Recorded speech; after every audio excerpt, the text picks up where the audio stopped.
O Senhor Incrível perdeu seus superpoderes e a Helena vai ter que liberar a família enquanto o Super Sem Força vai buscar uma cura. Nesse último volume vocês vão ver um ataque ao shopping, novidades com o irmão da Edna, a volta de um super vilão, uma grande descoberta e a conclusão. Se liga aí.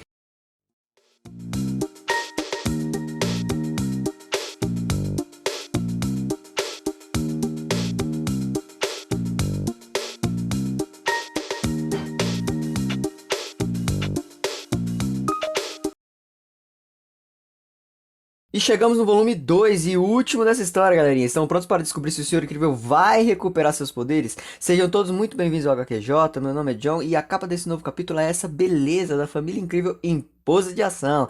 Lindeza de papai. Tu não viu a parte 1? Link tá na descrição. Corre lá, depois você volta aqui. Não esquece de deixar aquele like aí no vídeo, me seguir para ficar por dentro das novidades. Quer alguma história aí no canal? Fica à vontade nos comentários. Lembrando que as alterações de imagem e fala foi para preservar a obra original. Agora chega de enrolação e bora pra história.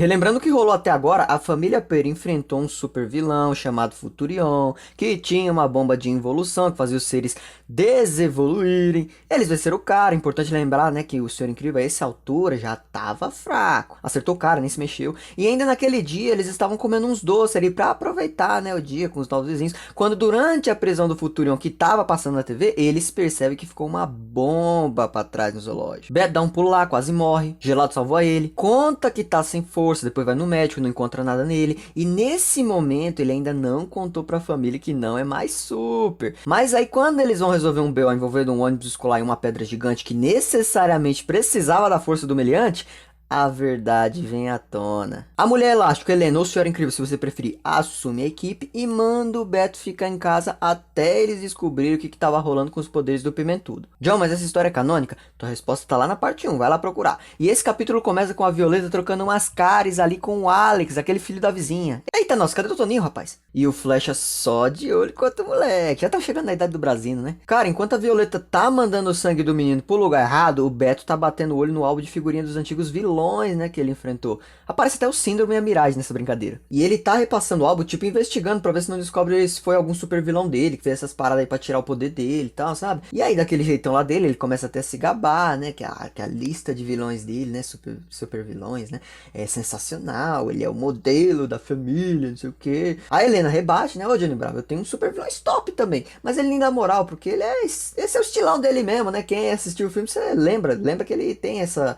Ele é, né, um pouquinho arrogante. Só um pouquinho só. Mas galera, na realidade, todo super vilão dele ali tava preso ou incondicional. E nenhum deles costumava atacar indiretamente. Então meio que essa busca aí não dá em nada. Mas observação. Tu lembra aquela bomba de involução que o gelado tinha congelado lá no outro vídeo? Então, o Betinho, danado, mesmo a Helena pedindo pra ele jogar o treco fora, ele guardou a bomba dentro de casa. Beleza, tava desativado, mas pô, é uma bomba, né, cara? Guarda essa informação, vai ser importante, hein? Guarda, hein? Tá quase rolando uma DR ali sobre a bomba, quando o Flash aparece frenético pra contar que tá dando ruim no shopping ali da cidade. É tipo uns bode, sabe? Bodybuilder, misturado com um jogador de basquete com braço de martelo e sem rosto. Nada demais pro super-herói. Beto fica em casa, triste, claro, e o restante da galera vai rumo aos cabeças sem cara. Aí enquanto o Beto vai fazendo as paradas de casa, lá no shopping o negócio começa a ficar sinistro, porque acontece o seguinte: o Flecha dá-lhe uma cacetada e o bicho se multiplica. Aí a Violeta dá-lhe um campo de forçada e o bicho também se multiplica. Já sacaram o esquema, né?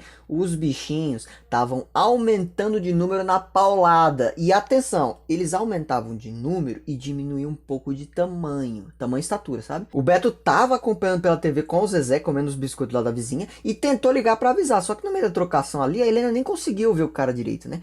E assim, pessoal, chega uma hora que tem vários deles. E a Helena ainda tava se adaptando a comandar as crianças. Mas ela percebeu a situação, né? Aí ela olha pro Flash e fala: Mercúrio, sai batendo em todo mundo até ficarem menores. E o Flecha sai batendo em todo mundo. E depois a Violeta junta todo mundo em um campo de força e começa a amassar os caras, tipo diminuindo o campo, né? E aí eles ficam do tamanho de um dedo. O Flecha dá até uma risada de super vilão pra sacanear os caras, né? E eu nem vou enrolar aqui, cara. Eles são presos e aí temos uma grande revelação. Porque a Helena tá perguntando pro Beto se deu tudo certo com o Zezé, né? E aí ele fala: ô pai, relaxa, aqui tá tudo em ordem, né? Quando essa praga fica agitada ou bravo, ele se transforma em fogo, ferro, essas paradas. Mas ele tá bem de boa aqui. O problema foi mais umas fraldas freadas mesmo.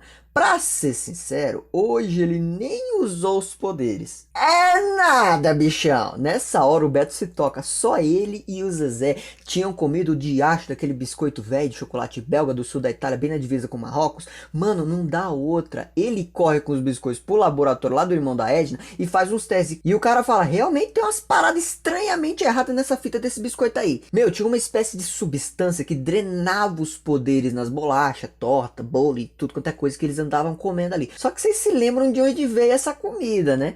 A Gilda, aquela vizinha deles, o Mini Einstein, fala, né, que não é uma parada permanente, que ele consegue desenvolver uma cura. Só que antes mesmo deles começarem a trabalhar nisso, o Beto já sai vazado, porque apesar dele ter comido tudo que a mulher trouxe, na realidade eram pra Helena. Então ela que era o alvo. E já mudando o cenário, chegando em casa depois da treta do shopping, temos essa imagem da Helena abrindo a porta com as crianças, enquanto os mãos de martelo estão tudo escondido ali, só aguardando para dar o bote. E esse é o fim da parte 3. E já iniciando a parte 4, final desse quadrinho, quando o Beto chega em casa, já tá tudo destruído, velho. E em outro cômodo ali, os dois brutamontes estão trocando abraço já com o Flash, a Helena e a Violeta. Rapaz, os meninos martelo agora até conseguem lançar um gás ácido e umas gosmas estranhas pra cima da família. O Beto tenta já contar o que descobriu pra Helena, mas no meio ali fica difícil, então a Helena só tira ele do caminho pra não dar ruim. Lembrando que ele ainda tá sem os poderes. E então, finalmente, a Gilda aparece, agora já fantasiada de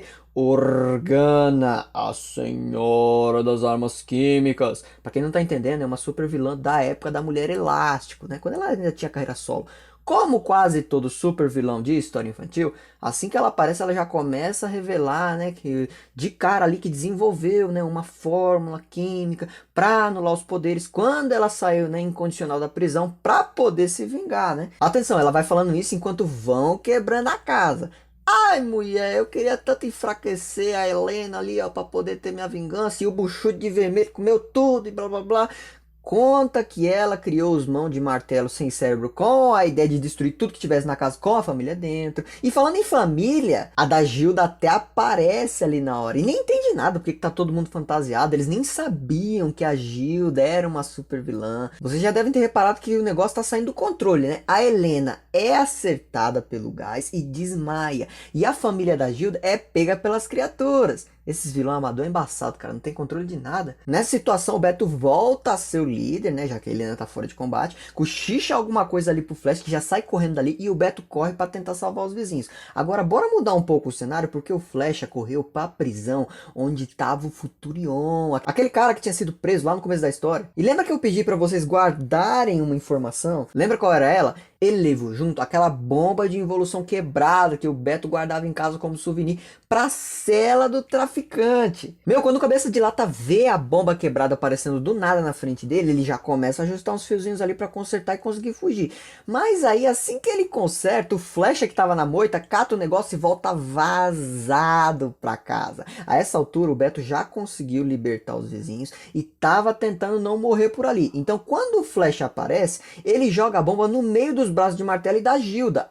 E aí a parada explode e ele se protege com o campo de força da Violeta. Lembrando que a bomba de involução, você volta ao estado natural, por assim dizer.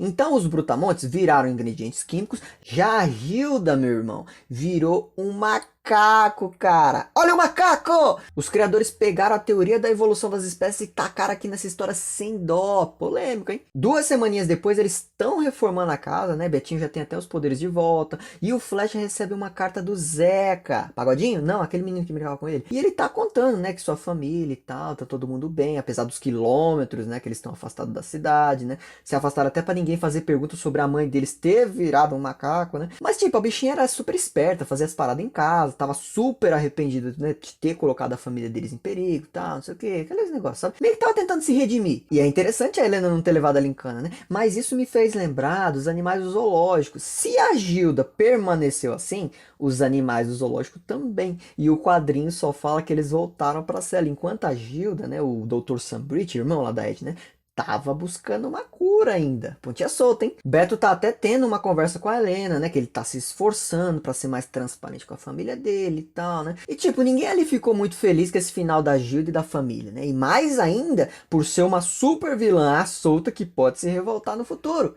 mas eles concordam, né, em só se preocupar no futuro e se precisarem. Que aí, né, vocês que sabem a vida de vocês. E essa história finaliza com a Violeta toda apaixonadinha no Alex e feliz da vida, porque mesmo longe dela, o moleque sobe uma árvore pra ter sinal e continuar conversando com ela. Olha o amor jovem. Cadê o Toninho? E aí, gostou da história? Nota 10, né, galera? Não tem motivo nenhum para tirar nota dessa história. Apesar de ser uma história mais puxada ali pro público infantil e começo da adolescência, ela é super divertida, mostra um pouco mais ali da família incrível, serve como uma possível continuação pro segundo filme. Ela tem uma arte muito bacana, né?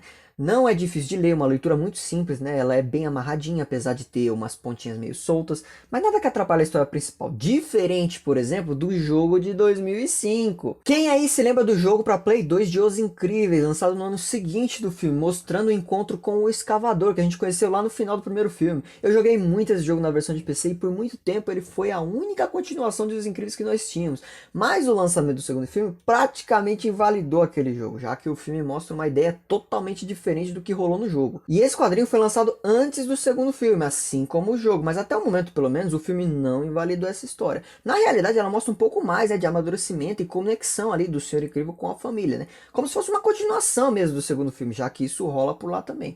Mas é complicado saber se faz parte ou não do universo. Que dá pra encaixar isso, dá. E pensando pela faixa etária dessa história, que realmente é uma galera bem mais novinha, é uma história sensacional, né, pessoal? Quanto mais novo você for, mais divertida essa história vai ser sobre a família Pera. E se você também é fã dos Incríveis, você também vai adorar, independente da sua idade, né? Até pela introdução do irmão da Alice, né? Imagina essas duas criaturas junto, como deve ser engraçado. Onde encontrar essa história? Isso pode ser pegado. Eu ganhei esse quadrinho do meu pai lá na minha adolescência. Foi o último quadrinho que eu me lembro de ter ganhado dele, né? Então eu guardo com muito carinho até hoje, né? E aí a gente comprou naquele supermercado Coop, né? Lá na frente de caixa, né? E assim, foi baratinho na época. Eu acho que foi tipo 20, 15 conto. Foi, cara, merreca, entendeu? E história completa. A editora é a Abril, mas mesmo no site deles eu tive dificuldade para encontrar. Você acha em alguns sites para net, né? Para vender. Talvez um sebo da vida, entendeu? Com sorte você consegue encontrar um usado na net ou e-book. Eu, pelo menos, dei uma vasculhada e com dificuldade encontrei alguns lugares. Mas trombou com ela por aí? Leve embora que você não vai se arrepender. História muito divertida, pessoal. E você, curtiu, não curtiu? Achou perda de tempo essa história? Já deixa aí nos comentários. Se você tiver essa história aí na sua casa, comenta aí também. Vocês sabiam que existem muito mais quadrinhos contando algumas outras histórias da família incrível? Quer vê-las aqui no canal? A parte 1 dessa história aqui deu muita visualização, me surpreendeu. Vamos ver o que vocês fazem com essa. Curte aí, enche de like o vídeo, manda pra quem gosta da família de heróis e aproveita as playlists aí do canal enquanto eu faço mais histórias pra vocês. E logo mais eu tô de volta, se vocês quiserem ver mais detalhes dessa história ou deste capítulo, não deixe de apreciar a obra original, já que esse vídeo foi aquele resumão. Muito obrigado a todos, um grande abraço e tchau!